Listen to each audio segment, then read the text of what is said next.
یہ پیشاب کے چھینٹوں سے نہیں بچتے تھے۔ اللہ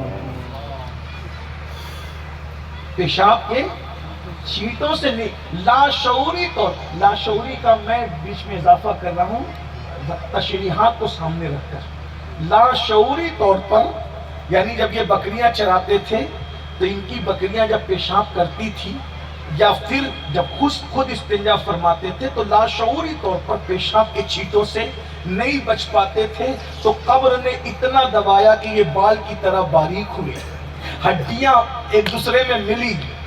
ہم نے دیکھا تھا کہ سعد کی قبر پر آپ کے چہرے پر کچھ پریشانی کے آثار ظاہر ہو گئے۔ اب آقا کا فرمان سن لو، میں گفتگو اب سمیٹنے لگا ہوں، آقا کا فرمان سنو، توجہ کرو، غور کرو۔ آقا فرماتے ہیں تمہارے اس نیک بھائی پر، توجہ، تمہارے، حضور کہہ رہے ہیں نیک، تمہارے اس نیک بھائی پر اس کی قبر تنگ ہو گئی۔ اللہ، تمہارے اس نیک بھائی پر، حضور فرما رہے ہیں، میں صرف نقل کر رہا ہوں امام سیوطی کو، میرے الفاظ ہیں، مفہوم مکمل انہی کا ہے۔ توجہ، تمہارے اس نیک بھائی پر اس کی قبر تنگ ہو گئی۔ آقا فرماتے قبر نے اس کو دبانا شروع کیا، قبر نے اس کو دبانا شروع کیا، اور آقا فرماتے قبر نے اس کو دبایا حتیٰ کہ تمہارا یہ نیک بھائی قبر کے دبانے کی وجہ سے بال کی طرح پتلا ہو گیا، بال کی طرح پتلا ہو گیا، اور جب قبر نے اس کو دبایا تو اس کی ہڈیاں ایک دوسرے میں گھس گئی۔ کون؟ سید الانصار۔ کون؟ عرش جس کی روح کو دیکھ کر جھوم رہا ہے، کون؟ جس کے جنازے میں 70,000 فرشتوں کا نزول ہوا ہے، کون؟ جس کے جنازے میں نبیوں کا امام شامل ہے، جس کے جنازے میں خلفائے راشدین شامل ہے، جس کے جنازے میں عشرہ مبشرہ شامل ہے۔ یہ عذاب کے طور پہ نہ تھا، تعلیم امت کے لیے، ان کے درجات کی بلندی کے لیے۔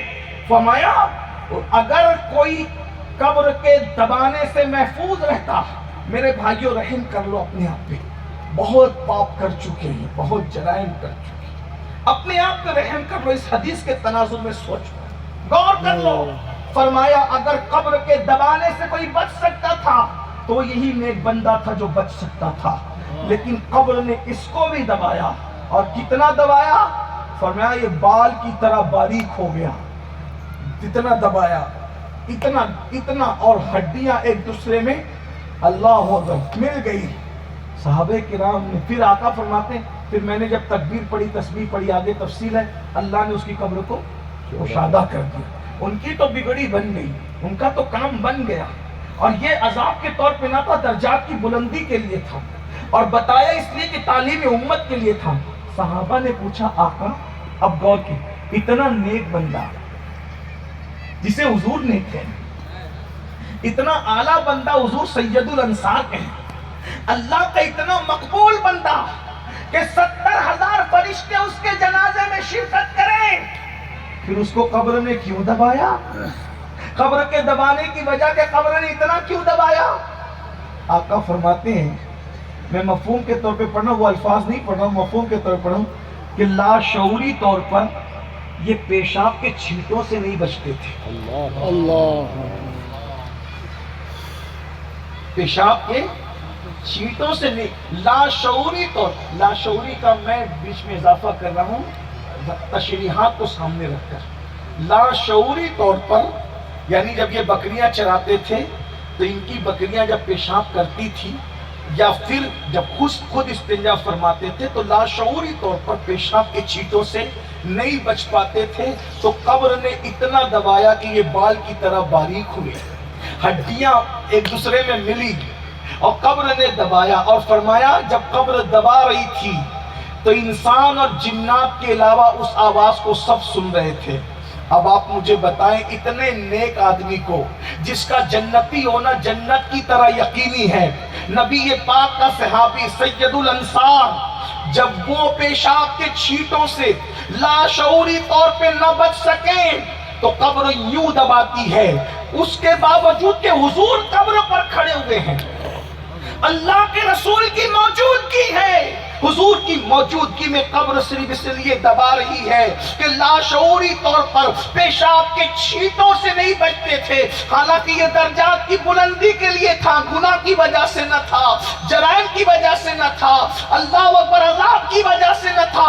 اب مجھے بتاؤ، صحابی اتنے عظیم صحابی لاشعوری طور پر پیشاب کے چھینٹے سے نہ بچے تو قبر حضور کے کھڑے ہونے کے باوجود یوں دباتی ہے، تو جو زنا کرتے ہوں گے ان کا قبر میں انجام کیا ہوگا؟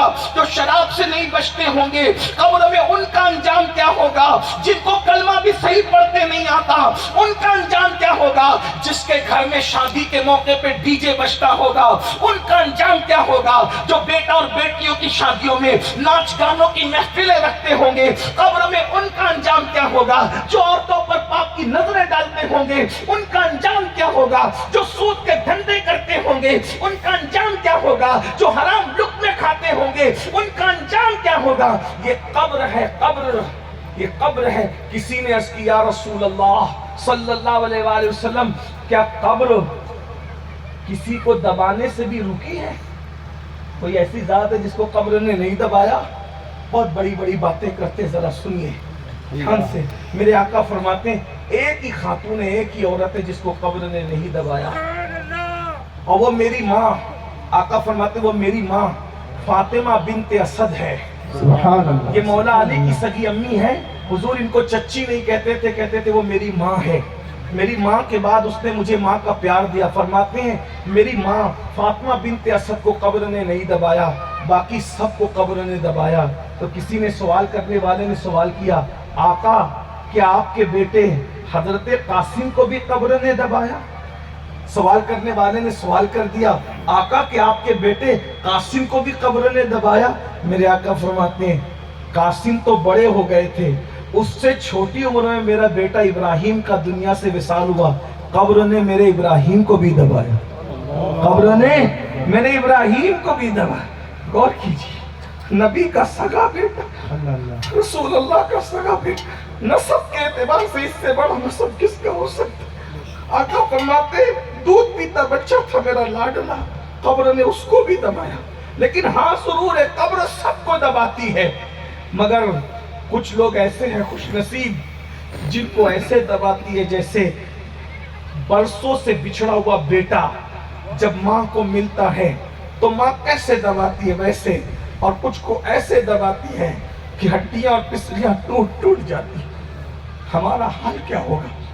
ہمارا تو حال ہے ہمیں کلمہ بھی نہیں آتا۔ نبی کا سگا دودھ پیتا بچہ، کسی کا بھی دودھ پیتا بچہ بے گناہ ہوتا ہے، کسی کا بھی دودھ پیتا بچہ بے گناہ ہوتا ہے۔ رسول اللہ کا دودھ پیتا شہزادہ ہے، رسول اللہ کا دودھ پیتا شہزادہ۔ جب عوام کے بچے بے گناہ ہوتے ہیں تو سید المعصومین کا بیٹا ہے، آقا فرماتے اس کو میری بہنوں سوچو، بیوٹی پارلروں میں جانے والی میری بہنوں سوچو، مردوں کے سامنے بے پردہ جانے والی میری بہنوں سوچو۔ ایک حدیث اور پڑھ دوں اور بہنوں کی توجہ کے لیے، حضور کی شہزادی سیدہ